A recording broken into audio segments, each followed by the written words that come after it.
అనుమతిస్తే ఇక్కడ కెమెరా, ఇక్కడ వీడియో పెట్టి, ఇక్కడ మొత్తం టీవీ పెట్టి మీ ద్వారా వాళ్లకు తెలంగాణ ప్రజలకు నేను చూపించదలుచుకున్న అధ్యక్ష. ఇదే కాకుండా అధ్యక్ష వస్తున్నా అక్కడికి కూడా వస్తున్నా. తొందరవాడు అంత తొందర ఎందుకు? నీది కూడా మేనేజ్మెంట్ కోటానే తెలుసు కదా. ఆ గట్టిగా అరుస్తున్నాయని కూడా మేనేజ్మెంట్ కోటానే. సో అదేవిధంగా అధ్యక్ష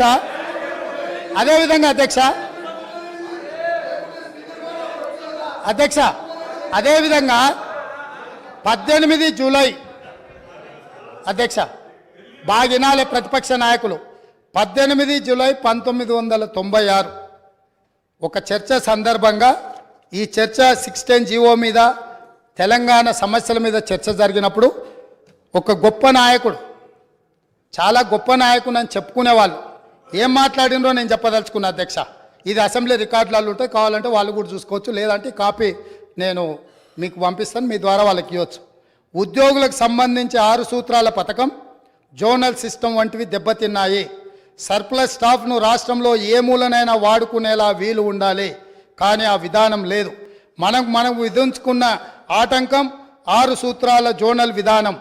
సిబ్బందిని వినియోగించుకోలేక, పని లేకపోయినా కోట్ల లక్షల రూపాయలు నిరర్థకంగా పెట్టుకొని ఖర్చు చేస్తూ వృధా చేస్తున్నాం.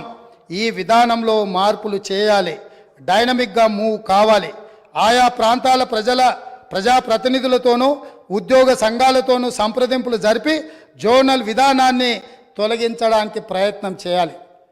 ఆనాడు 69 తెలంగాణ ఉద్యమంలో ఎంతోమంది అమరులై కేంద్ర ప్రభుత్వంతో కొట్లాడి నిటారుగా నిలబడి సాధించుకున్న జోనల్ విధానాన్ని, జోనల్ విధానం ద్వారా ఉద్యోగ ఉపాధి అవకాశాలలో తెలంగాణ వాటాను, కోటాను నిర్ణయం చేసి జోనల్ విధానం తీసుకొస్తే ఈ 18 జూలై 1990 నాడు ఆనాడు మంత్రిగా ఉన్న శ్రీ గౌరవనీయులైన కల్వకుంట్ల చంద్రశేఖరరావు గారి ప్రసంగంలోని పాఠం ఇది. వారికి తెలంగాణ ప్రజల పట్ల, తెలంగాణ విధానాల పట్ల ఉన్న నిబద్ధత.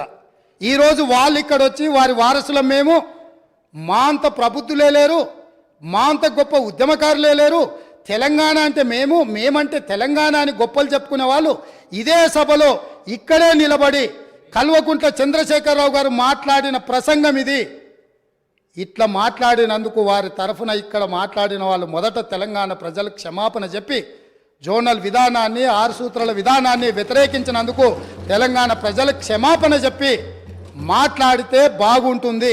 చరిత్ర వెనకెళ్ళి తవ్వడం మొదలు పెడితే ఆ సమాధులల్లో మీరు కూరుకుపోతారు, మళ్ళీ బయటికి కూడా రారు. కాబట్టి పదే గతాన్ని తవ్వడం, ఎత్తిపోయడం అంటూ మొదలు పెడితే, ఈ పక్క నుంచి మేము ఎత్తిపోయడం మొదలు పెడితే మీరు తట్టుకోలేరు.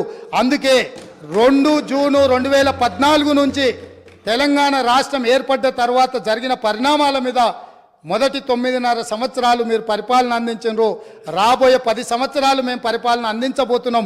ఇందులో సహేతుకమైన సూచనల్ని, సలహాలని మీరు ఇవ్వడానికి ముందుకు రావాలి అని చెప్పి